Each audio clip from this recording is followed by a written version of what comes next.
शाम 8 बजे से सुबह 8 बजे से शाम 8 बजे तक तैयारी करते हैं।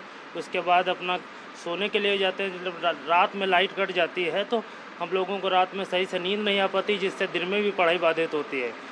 यहाँ पे अगर दिन में लाइट चली जाती तब भी बहुत प्रॉब्लम हो जाती है। दिन में पढ़ाई नहीं, डिस्टर्बेंस बहुत हो जाता है और नाइट में भी लाइट बहुत कटती है, तो ये समस्या ना है। जब यहाँ लाइट गई तो आप लोग की पढ़ाई का क्या होता है?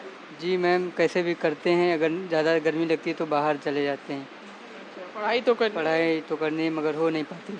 मैम मतलब जब लाइट चली जाती है तो गर्मी भी बहुत होती है, तो बाहर जाना पड़ता है हम लोगों को।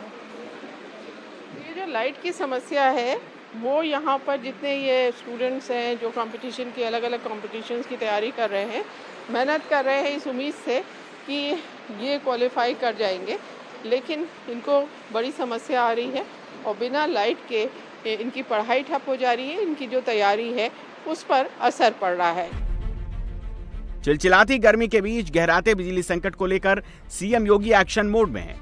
मुख्यमंत्री ने बिजली विभाग के अधिकारियों के साथ हाई लेवल मीटिंग की, 24 घंटे बिजली मुहैया कराने का निर्देश दिया। सीएम योगी ने शहर के साथ ही ग्रामीण इलाकों में भी बिजली की पूरी सप्लाई मुहैया कराने का निर्देश दिया।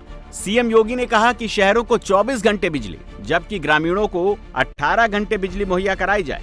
राज्य की बिजली प्रोडक्शन कैपेसिटी को और मजबूत बनाने के निर्देश दिए। मुख्यमंत्री ने ट्रांसमिशन नेटवर्क को और मजबूत और भरोसेमंद बनाने पर जोर दिया। फीडर वाइज मॉनिटरिंग करके जवाबदेही तय हो, लोगों की शिकायत को तुरंत निपटाया जाए, साथ ही तकनीकी अड़चन को कम से कम रखने के निर्देश दिए। सीएम योगी ने अधिकारियों को फटकार लगाते हुए कहा, ट्रांसफार्मर खराब होने, फीडर बाधित होने और लोगों की शिकायतों को निपटाने में किसी भी स्तर की लापरवाही बर्दाश्त नहीं की जाएगी। प्रदेशवासियों को बेहतर, भरोसेमंद और गुणवत्तापूर्ण बिजली मुहैया कराना सरकार की पहली प्राथमिकता है। हमारी उत्तर प्रदेश की योगी जी की सरकार ये सुनिश्चित करने में लगी है कि हमारी निजी जनता को 24 घंटे सप्लाई मिले, और सप्लाई 24 घंटे पावर हाउस तक आ भी रही है। लेकिन वहाँ से नीचे जो लोकल फॉल्ट ओवरलोडिंग की वजह से हो रहे हैं, उस कारण से जनता को समस्या हो रही है। अधिकारी फोन समय पे उठाते नहीं है, जिस कारण जनता में आक्रोश होता है। उन्हें उनकी जिम्मेदारी याद दिलाई गई। उन्हें अपनी जिम्मेदारी से नहीं बचना चाहिए। जनप्रतिनिधियों का, जिम्मेदार लोगों का फोन उठाना चाहिए और उन समस्याओं को सुनकर तुरंत निस्तारण करना चाहिए। सीएम योगी से लेकर तमाम मंत्री और नेता बिजली कटौती को लेकर गंभीर हैं, लेकिन बिजली कटौती की सबसे बड़ी समस्या बिजली की बढ़ती डिमांड है। राज्य में बिजली की पीक डिमांड रिकॉर्ड 30,395 मेगावाट तक पहुंच गई है। हालांकि सरकार और यूपी पावर कॉर्पोरेशन इसे पूरा करने का दावा कर रहे हैं। सरकार का दावा है कि प्रदेश में कुछ बिजली प्रोडक्शन कैपेसिटी बढ़ाकर 13,388 मेगावाट हो गई है। इसमें अनपरा, ओबरा, हरदुआगंज, परीछा, जवाहरपुर और पनकी जैसे थर्मल पावर स्टेशन की 9,120 मेगावाट शामिल है, जबकि हाइड्रो इलेक्ट्रिक परियोजना से 526.4 मेगावाट बिजली बन रही है। इसके अलावा मेजा, घाटमपुर और खुर्जा परियोजनाओं से 3,742 मेगावाट बिजली बन रही है। 2022 की तुलना में 2026 तक उत्पादन क्षमता में 86% की बढ़ोतरी दर्ज की गई है। वहीं गैर पारंपरिक ऊर्जा विकल्पों से करीब 10,000 मेगावाट बिजली उत्पादित हो रही है। सरकार का मानना है कि कुछ अधिकारियों की लापरवाही से बिजली संकट हुआ है।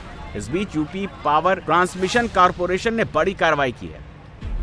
लापरवाही के आरोप में गाजियाबाद के एग्जीक्यूटिव इंजीनियर राहुल को सस्पेंड कर दिया गया है। इसके साथ ही मेरठ के एग्जीक्यूटिव इंजीनियर योगेश कुमार को निलंबित कर दिया गया है। इसके साथ ही 44 एग्जीक्यूटिव इंजीनियरों का ट्रांसफर किया गया है। यूपी पावर ट्रांसमिशन का मानना है कि पावर हाउस तक 24 घंटे बिजली आ रही है, लेकिन उसके नीचे ओवरलोडिंग की वजह से समस्याएं हो रही हैं। अधिकारी समय पर लोगों की शिकायत का निपटारा नहीं करते, जिसके चलते लोगों की समस्याएं बढ़ती जा रही हैं। लोग सड़क पर उतरने को मजबूर हो रहे हैं।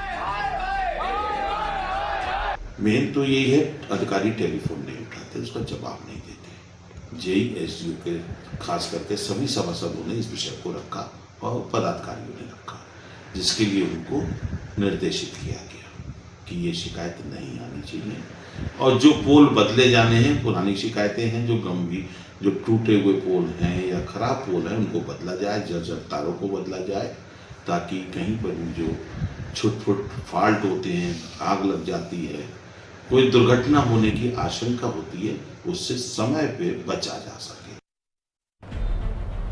उत्तर प्रदेश में पारा 45 से 47 डिग्री तक पहुंच गया। बिजली की डिमांड रिकॉर्ड 31,000 मेगावाट तक पहुंच गई है, जिससे पावर डिस्ट्रीब्यूशन सिस्टम चरमरा गया है। ट्रांसफार्मर में खराबी, टेक्निकल फॉल्ट और आग लगने के मामले काफी बढ़ गए हैं।